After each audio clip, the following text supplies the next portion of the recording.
Bruno was a gentle golden retriever who loved helping everyone in the house.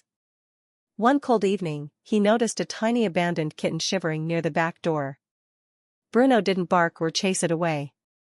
Instead, he quietly walked to the kitchen, picked up his own food bowl, and carried it to the kitten.